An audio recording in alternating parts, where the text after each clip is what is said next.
Praise the lord. పునరుద్ధానుడైన యేసుక్రీస్తు నామంలో మీ అందరికీ నా శుభాభివందనాలు. బాగున్నారా? యేసయ్య మీ అందరినీ ఆశీర్వదించును గాక. అనుదిన వాత్సల్యతను నేటి వాక్య ధ్యానాంశాన్ని ఉదయకాలం ధ్యానించుకుందాం రండి. పరిశుద్ధ బైబిల్ గ్రంథములో నుంచి 23వ సంకీర్తన 4వ వాక్య భాగాన్ని నేను చదువుతాను. వీలైతే బైబిల్ తెరిచి వాక్యాన్ని గమనించండి. గాఢాంధకారపు లోయలో నేను సంచరించినను ఏ అపాయమునకు భయపడను. యేసయ్యకి మహిమ కలుగును గాక. ప్రియమైన దేవుని బిడ్లారా, దైవజనమా, చదవబడిన ఈ వాక్య భాగాన్ని విన్నారు కదూ. కీర్తనాకారుడైన దావీదు ఒక చక్కటి మాట ఈ 23వ కీర్తనలో ప్రస్తావించి మాట్లాడుతూ అంటాడు, గాఢాంధకారపు లోయలలో. ఏమండి? లోయ, గాఢాంధకారం, సంచరించడం, ఇది భయాందోళనమైన పరిస్థితి కదా. మీరు పల్లెటూరులో గమనిస్తే చిన్నప్పుడు సమాధుల్లోకి వెళ్ళరంటారంటే భయం, అవునా? ఏదైనా యాక్సిడెంట్ అయింది పోయి చూసిరంటారా బాబు అంటే భయం, ఆందోళన. జరగరానిది జరిగినప్పుడు, వినరానిది వినినప్పుడు మనిషి బంబెల్లెత్తిపోయి కలవరపడి భయపడుతూ ఉంటాడు. ఈ రోజున నీ జీవితంలో కూడా రకరకాల భయాలు నిన్ను వెంటాడుతూ ఉండొచ్చేమో, నాకు తెలియదుగా. ఎవరైనా భయం లేనివాడు ఉన్నారా? ఈ భూప్రపంచంలో ఎంతటి వాడైనా, వీరుడైనా, సూర్యుడైనా, 895 కోట్ల మంది ఉన్న ఈ ప్రపంచ విశ్వంలో ప్రతి వ్యక్తికి ఏదో ఒక రీతికి భయం.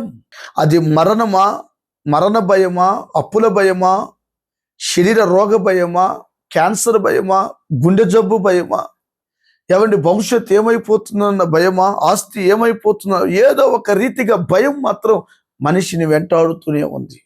నేను ప్రకటిస్తున్న యేసు ప్రభు ఎవరో తెలుసా? భయమును వెక్కిరించి ఆ భయాన్ని కొట్టివేసి పునరుద్ధానుడై తిరిగి లేచాడు. యేసయ్యకి మహిమ కలుగును గాక. ఇది ఎవరు ఎరుగుదురు? దావీదుకు బాగా తెలుసు. ఎందుకు తెలుసా? గాఢాంధకారపు లోయలలో నేను సంచరించిన దేనికి భయపడను. ఎందుకు భయపడను? లోయ, ఎవరు లేదు, అగాధం, పాములు, పుట్టలు, భయాన్ని పుట్టించేది. బూత్ బంగ్లా అంటే కలవరపడిపోతారు. ఏమండి, ఇక్కడే ఈ మన్సూరాబాద్లో ఒక బూత్ బంగ్లా ఉందని చెప్తే వెళ్ళాం చూద్దామని. గేటు పట్టుకుంటేనే పడిపోతారు. దాని దగ్గరికి వెళ్తేనే మనిషి తిప్పేస్తుంది. లోపలికి వెళితే ఆ దెయ్యాలు మన మీద పడితే రకరకాల భయాలు పెట్టు. మేము వెళ్ళి చూసామా, గేటు పట్టుకుంటే ఏమీ లేదు. యేసయ్య నామంలో నీకేమీ కాదు. మరణము నన్నేమి చేయలేదు, పరిస్థితి నన్నేమి చేయగలదు, నీ కృప సమృద్ధిగా నాపై నిలిపి తోడయ్యున్నావు. హల్లెలూయా. పరిస్థితి మనల్ని ఏం చేస్తుందండి? గాఢాంధకారపు లోయ మనల్ని ఏం చేస్తుందండి? ఉట్టిగా మాటలతో అట్టి డైలాగులు కొట్టేది కాదు. ఏమండి, చరిత్రలో, నీ జీవితంలో ఇవి అనుభవించి ఉండాలి. దావీదు ఎందుకు చక్కగా ఈ కీర్తనలో చెప్పాడో తెలుసా? అతగాడు అరణ్యములో ఉన్నప్పుడు అతి వేగముగా ఒక సింహము వచ్చి ఆ గొర్రె పిల్లను తీసుకొని వెళుతుంటే దానికంటే బహువేగముగా వెళ్ళి ఆ సింహమును చీల్చి గొర్రెను రక్షించి చంపి అవతల పడేశాడు. కత్తి లేకుండా, ఆయుధము లేకుండా, దేవుడిచ్చిన కృపా బలముతో. అప్పుడు అనుకున్నాడు, దేవుడు నాకు తోడుంటే ఏదైనా చేయగలను, ఏ భయము నన్ను వెక్కిరించలేదు అనుకున్నాడు. ఒకరోజు ఇలాగనే మరొక పర్యాయము ఆ ఎలుకబంటి వచ్చింది. ఎలుకబంటిని కూడా చీల్చి చండాలి చంపేశాడు, ఆయుధము లేకుండా. బాలుడండి, బాలుడెక్కడా? సింహ బలం ఎక్కడా? బాలుడెక్కడా? ఎలుకబంటి బలం ఎక్కడా? పంజాతో కొడితే ఏమండి, ఎంతలో మనిషి అయినా ఆన్ ద స్పాట్ డెడ్. ఈ ఉదయకాలం ఎందుకో ప్రభు నీతో మాట్లాడుతున్నాడు. దావీదు చెప్పినట్లుగా నువ్వు ధైర్యంగా ఉండగలవా? ఈ అప్పులలో నేను ధైర్యంగా ఉంటాను, నన్నేమి చేయవు. ఈ రోగంలో నేను ధైర్యంగా ఉంటాను, రోగం నన్నేమి చేయలేదు. మరణము నన్నేమి చేయలేదు. మరణాన్ని వెక్కిరించిన ప్రభు నీతో ఉండగా నువ్వెందుకు కలవరపడుతున్నావు? బిడ్లారా, ఈ వాక్యం వింటున్న నీతోనే ప్రభు మాట్లాడుతున్నాడు. అమ్మా, ఏ విషయాల్లోనూ భయపడుతున్నావు?